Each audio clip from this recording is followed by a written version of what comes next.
Our museum, the National Museum of China, is one of the best examples of the CCP's attempts to write their narrative of Chinese history. It is located next to Tiananmen Square and can be traced back to 1912, but it has undergone several name changes, constructions, and mergers. In 2003, finally, it was formed by merging the Museum of the Chinese Revolution and the National Museum of Chinese History. The merger was primarily to better promote nationalism and strengthen the legitimacy of the Chinese Communist Party's rule. Today, we will mainly introduce the Road to Rejuvenation exhibition established in 2011. It is an important permanent exhibition that mainly showcases the history and development of China since the 19th century, depicting China's journey from its century of humiliation to its rejuvenation and rise. Importantly, this history is selectively narrated in a way that showcases the legitimacy of the CCP and the necessity of the CCP's leadership in China. The target audience of this exhibition is primarily the general public, but the bilingual aspect of it also indicates that foreign tourists are another audience.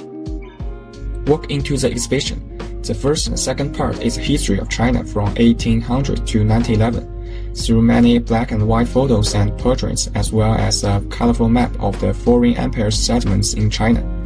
The exhibition uses real examples and striking works to depict the chosen traumas, the corruption and weakness of the Qing dynasty and Western powers' brutality. This narrative paves the way for portraying the Communist Party as a defender in later depictions. Next, the exhibition turns to 1911, showcasing the Xinhai Revolution.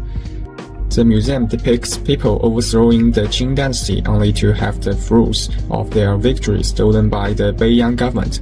The reason for the failure of the Beiyang government is explained as capitalism cannot overthrow feudalism. This edition is meant to justify the CCP rhetoric of socialism with Chinese characteristics. The third part covers the history from 1917 to 1949, describing the establishment and development of the CCP. The CCP is presented as caring for the people and acting as a savior.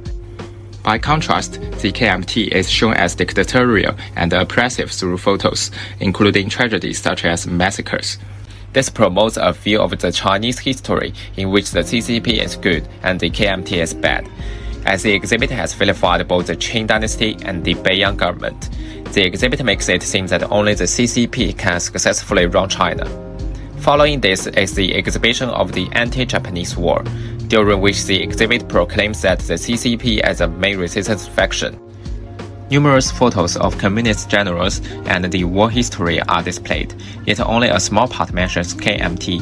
However, in reality, the Chinese resistance against Japan in the early and middle stages of the war was mainly led by the nationalist government, the main government and military force in China then.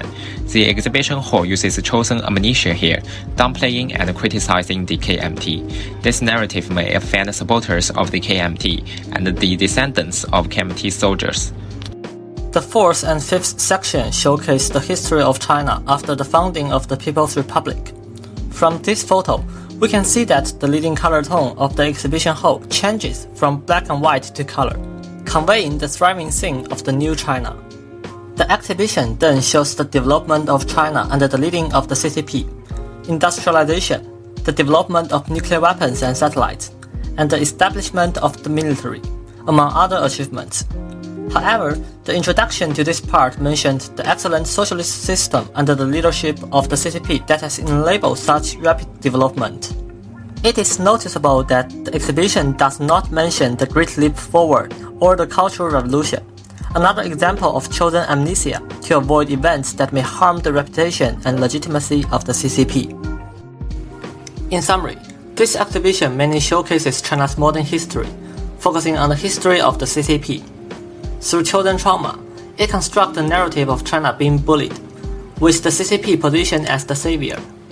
Through chosen amnesia, the exhibition suppresses and belittles the Beiyang government and the KMT. They are portrayed as failure and evil parties, so the legitimacy of the CCP is emphasized. Subsequently, the exhibition presents a biased account of the contribution of the CCP, emphasizing the necessity of the CCP's leadership. Overall, this exhibition demonstrates the legitimacy and necessity of the Communist Party to Chinese citizens.